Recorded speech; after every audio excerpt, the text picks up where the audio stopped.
దివాలాకోరు రాజకీయాలు రాష్ట్రం దివాలా తీయలేదు. ఢిల్లీ నామినేట్ చేసిన వ్యక్తి సీఎం అయ్యారు. ఢిల్లీ కాకపోతే మరి విషయం ఏంటంటే ఇక్కడ అసలు ఈ మంత్రులు ఎవరైతే ఉన్నారో వీళ్ళకి కనీసం చెప్పొస్తలేదు వాస్తవంగా.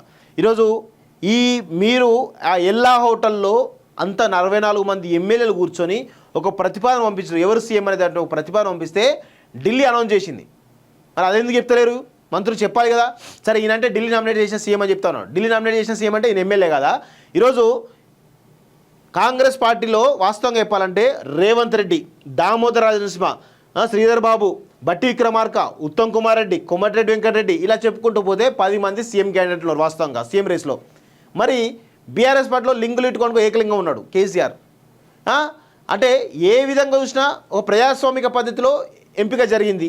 కానీ మీ పార్టీలో ఒక సీఎం కేసీఆర్ తప్ప, సీఎంగా కేసీఆర్ తప్ప, తర్వాత కేటీఆర్ తప్ప, తర్వాత హిమాంశు తప్ప, తర్వాత హరీష్ రావు తప్ప, కుటుంబం తప్ప వేరే వాళ్ళు సీఎం అవకాశం ఉంటుందా? ఈరోజు రేవంత్ రెడ్డి ఒకవేళ సీఎంగా ఫెయిల్ అయితే ఆ ప్లేస్లో ఉత్తమ్ కుమార్ రెడ్డి వస్తాడు, కోమటిరెడ్డి వస్తాడు, లేకపోతే దామోదర్ రావచ్చు, బట్టి రావచ్చు, ఇంకెవరైనా రావచ్చు. అవకాశం ఆ స్కోపు కాంగ్రెస్ పార్టీలో ఉంటుంది, లేదా బీజేపీ పార్టీలో కూడా ఉంటుంది. కానీ మీలాంటి కుటుంబ పార్టీలో ఏకలింగమే ఉంటాడు. అది గుర్తుపెట్టుకోవాలి.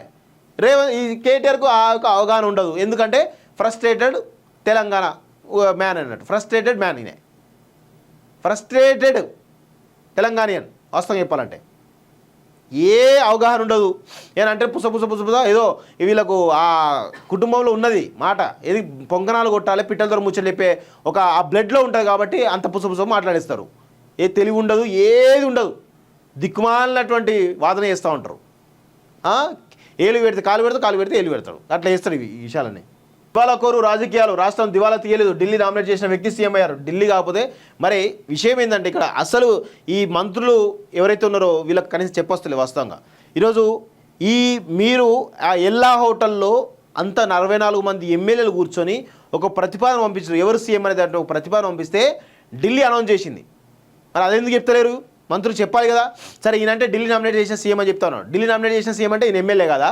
ఈరోజు కాంగ్రెస్ పార్టీలో వాస్తవంగా చెప్పాలంటే రేవంత్ రెడ్డి, దామోదర రాజనరసింహ, శ్రీధర్ బాబు, బట్టి విక్రమార్క, ఉత్తమ్ కుమార్ రెడ్డి, కోమటిరెడ్డి వెంకటరెడ్డి ఇలా చెప్పుకుంటూ పోతే 10 మంది సీఎం క్యాండిడేట్లు వాస్తవంగా సీఎం రేస్లో.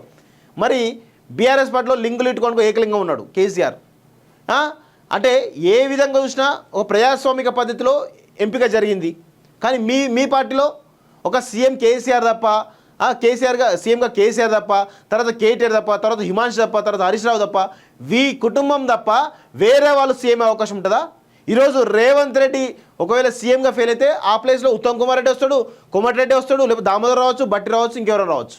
అవకాశం ఆ స్కోపు కాంగ్రెస్ పార్టీలో ఉంటుంది, లేదా బీజేపీ పార్టీలో కూడా ఉంటుంది. కానీ మీలాంటి కుటుంబ పార్టీలో ఏకలింగమే ఉంటాడు. అది గుర్తుపెట్టుకోవాలి. ఈ కేటీఆర్కు అవగాహన ఉండదు. ఎందుకంటే ఫ్రస్ట్రేటెడ్ తెలంగాణ మ్యాన్ అన్నట్టు. ఫ్రస్ట్రేటెడ్ మ్యాన్ ఈయన, ఫ్రస్ట్రేటెడ్ తెలంగాణియన్ వాస్తవం చెప్పాలంటే. ఏ అవగాహన ఉండదు. ఏనంటే పుస ఏదో వీళ్ళకు ఆ కుటుంబంలో ఉన్నది మాట ఏది పొంగనాలు కొట్టాలి, పిట్టల ద్వారా ముచ్చలు చెప్పే ఒక ఆ బ్లడ్లో ఉంటుంది కాబట్టి అంత పుస మాట్లాడేస్తారు. ఏ తెలివి ఉండదు, ఏది ఉండదు.